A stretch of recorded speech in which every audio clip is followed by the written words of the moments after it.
The cleaner you work, the less there is to clean up when you're done servicing your motorcycle.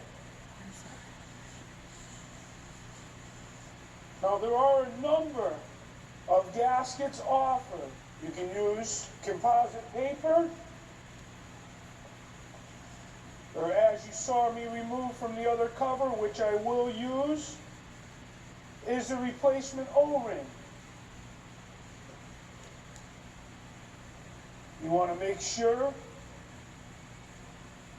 that it's properly installed into the back of the derby cover, that the O-ring doesn't have any twists, and that it's in the entire groove on the back of the derby cover.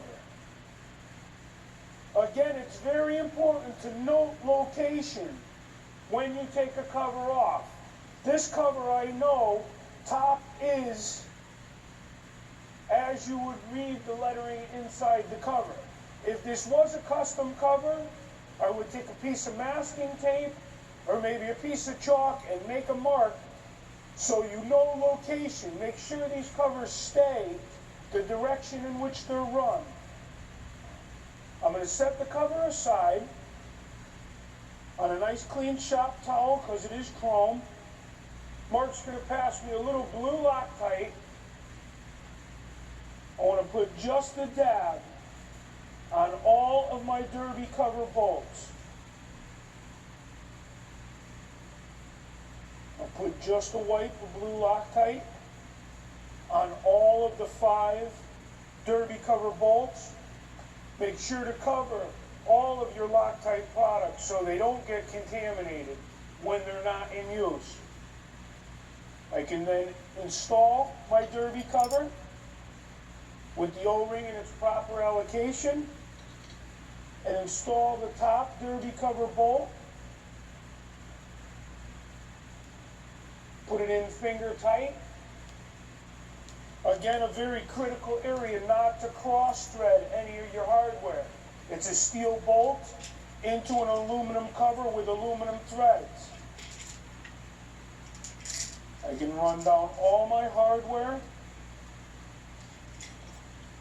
till they just contact the derby cover.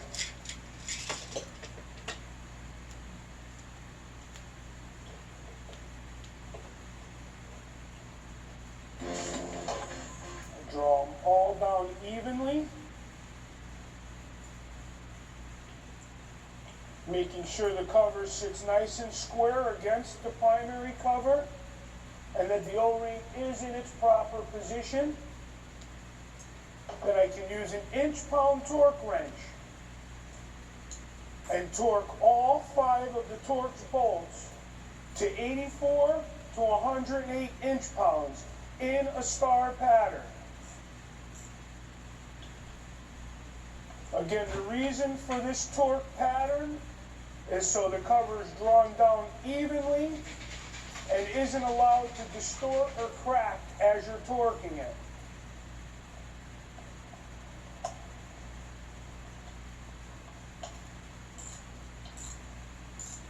Another reason for the blue Loctite is not only to retain the bolt, but also to give the threads of the bolt a little bit of sealing, because there is fluid directly behind the holes that the bolts thread into.